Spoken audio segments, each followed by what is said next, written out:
Hello and welcome to another episode of What the Fuck Moments in Movies. Lock app done fucked up and gave me the ability to record 10-minute videos.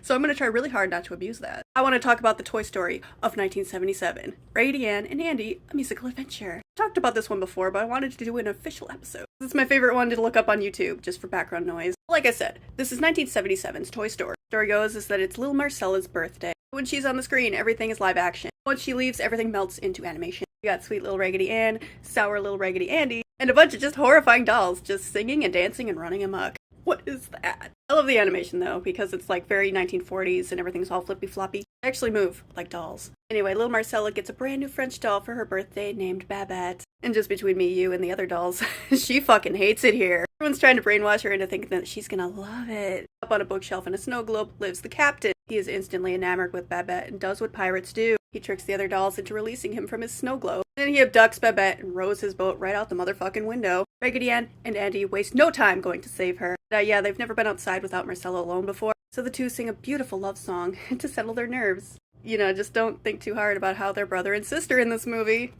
Almost immediately, they meet the lumpy camel with the wrinkled knees. A poor toy just traumatized from being abandoned, so now he hallucinates. The song he sings is like an anthem for depression. It's a bop. But that's nothing, because the insanity level is about to get cranked to 1,000. Almost immediately, they meet this jump scare, which is like some kind of custard monster or something. I don't know, I can't understand half of the shit he says. Anyway, he's looking for a sweetheart. That's when Raggedy Ann leans into her lore and says, oh hey, I have a candy heart. So yeah, now this motherfucker's trying to eat her. I am never gonna not see this face in my nightmares. What even is this thing? Toys journeyed out into the real world. What the fuck? Marcella's birthday cake gained sentience? What the fuck happened? Anyway, as soon as they get away from that guy, they meet this motherfucker. He's just constantly terrorizing everybody with slapstick comedy. I don't know, I imagine he's like what it's like to meet Andy Dick in real life. I don't know, everybody starts to trip balls. The whole reason that guy exists is to take them to King Cuckoo. Since he spells cuckoo with 2 Ks, I don't recommend that he acronyms that.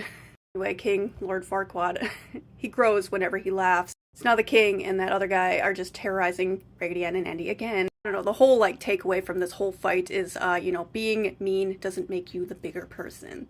Raggedy Ann and Andy end up stealing a plane after a pie fight erupts. And they manage to find Babette. Of course, when they find her, she don't need nobody to fucking save her. She's got the captain in the brig and the rest of the crew wrapped right around her finger. Raggedy Ann and Andy are trying to tell her that she needs to come back, and she's like, fuck that. Can't you see I'm busy girl bossing? I ain't got time for your snot-nosed kid. That's when King Cuckoo catches up with them with a giant sea monster. Raggedy Ann is like, see girl, this is why we don't leave the playroom. Like this is literally just following us. Giant sea monster's fucking tickling everybody, which causes King Cuckoo to expand to the extreme. That's when the captain's bird becomes the hero by popping the king, and then also animated reality as little Marcella strolls through her back garden. She's confused as fuck as to why all her toys are outside. Like, damn, what was in that birthday cake? She takes everybody home, except the lumpy camel, who is forever alone. But hey, could it be that window to Marcella's room?